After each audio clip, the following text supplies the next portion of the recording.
Hello everyone, welcome to my channel. I'm so excited to share this news with you today because I've just had the most enlightening experience in my life, which it's just shone the light on all of the problems that I'm having with my body. And in my previous videos I've been looking at healthy eating and how we can improve the repair mechanism of our body from eating well, which is still absolutely true, but it's not enough. It's not enough to deal with arthritis and hip pain. And I've realized that the skeleton of the body really can function even if the bone is worn away. Like your arms and legs will move and do everything that they need to do, even if bits of bone are chipped off, or there's a little hole in the side of one of them. The movement will still actually work fine. But if your muscles are weak, so for example, I've realized that in my left hip, the muscle in my glute and the muscle around my left knee is weaker than my right side. So if my muscles become weak around a joint, then the joint is going to compress down. It's going to just start to collapse because the muscles and the tendons and the skin hold the skeleton up. They hold it, and it's really the muscles that help the strength of the movement. The bones can't move on their own. If you take the muscles and everything away, the skeleton will just collapse on the ground. So building up the strength of the muscle around the joint will mean that the joint is supported. So as soon as you have muscle weakness anywhere in the body, that area of the skeleton will start to compress, and that is what causes pain, not the fact that bones are chipped away. And the reason that I say that is because the surgeon was saying to me that he could see someone on an x-ray with chronic arthritis who feels no pain, and then someone with a little bit of arthritis that's in agony. And that just got me thinking, like, how can that be? So finding out that my left side was really weak means that I've started to weight train on this left side. So starting to build up the muscle, and I can feel how weak it is because as soon as I start doing the work on that side, the muscles are burning, like really burning. And I've noticed another thing, the tendons. So as a woman, I've worn high heels all my life. I've spent 20 odd years of my life on stage wearing high heels. So if I was to sit down in a squat, my heels don't come down to the ground. My heels want to sit up. So I've realized that I've got shortening in the tendons around my ankles and around my lower legs. And I've even got weak muscles in my feet. So what I've done, I've found all the areas of my body that I've either got shortening in my tendons. So another place is here on my left side. Like I can take this knee much further down than on this side. This side hurts because the tendon is shorter. So you think about it, a weakening in the muscle causes the skeleton to collapse. And a shortening in the tendons causes the skeleton to be pulled down. And it's the compression that causes the pain, not the bones. So let's say we lengthen the tendons and we strengthen up the muscles, then the skeleton is protected because it's lifted, it's moving, and everything's fine. If we have a very strong muscular side of the body and a weak side, then of course it's going to start to go skew-if, again causing compression and causing pain. Back muscles can become weak. So when the back muscles become weak, the spine starts to compress. So it's nothing to do with the spine and the bones, I don't feel, for me personally. It's down to the muscles. So really, really quickly, I've started to train this left side, really getting the burn on, leaving off my right side a bit. And what I found is the pain has started to really transform.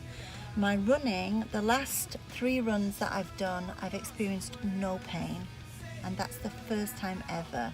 I usually get that knife stabbing pain start to occur when I've done a bit of running. What is happening is when I'm stretching out the tendons, because they're short, they don't like it, and the tendons are painful to start stretching. So I'm stretching them as patiently as I can. A little bit stretch, give them a rest, a little bit of stretch, give them a rest, and they do flare up and hurt. So I just put some ice on them, because you're not just going to stretch your tendons like that. It's going to be like tiny. But first of all, you've got to find out where are your shortenings. Find out if you're tight, if you're sitting like that, then you've got tightness in these inner thighs.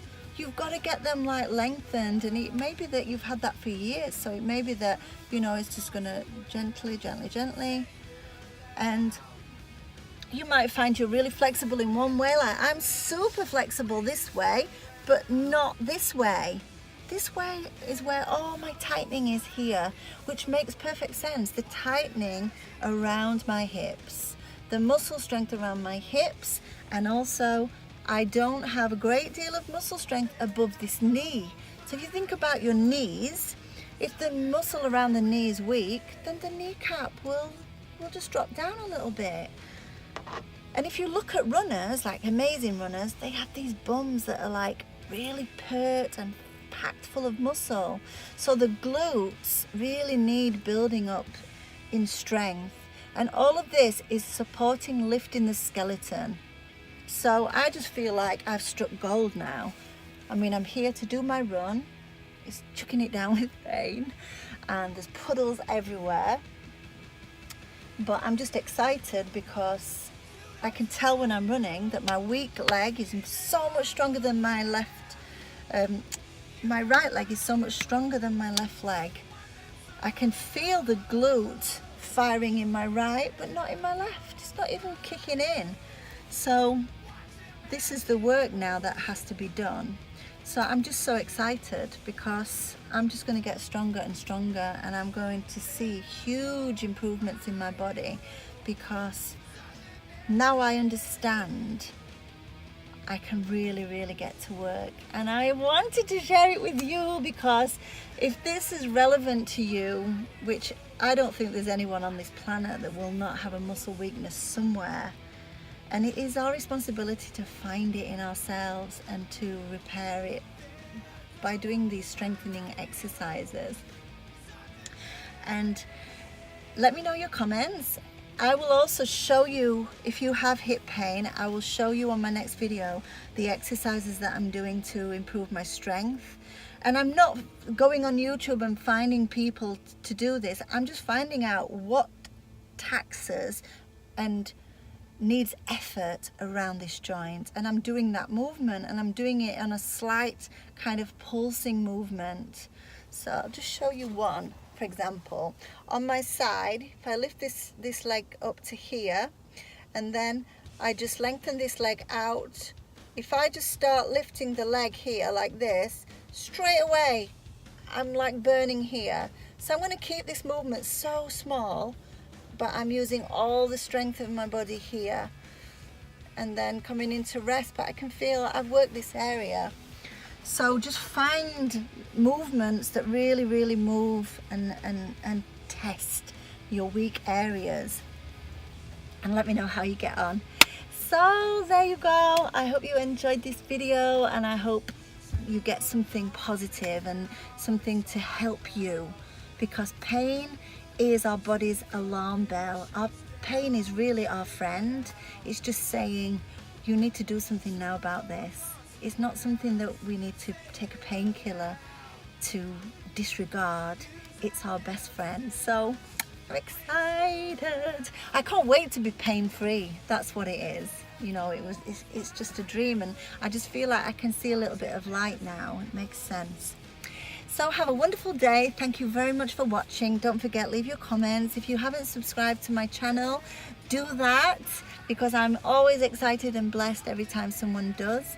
And let's let's heal and grow together. Let's share our experiences and let's stop relying on doctors and surgeons and all of those services. Let's be the ones to fix ourselves. Have a great day. I'm going to have a great run. Take care. Bye-bye.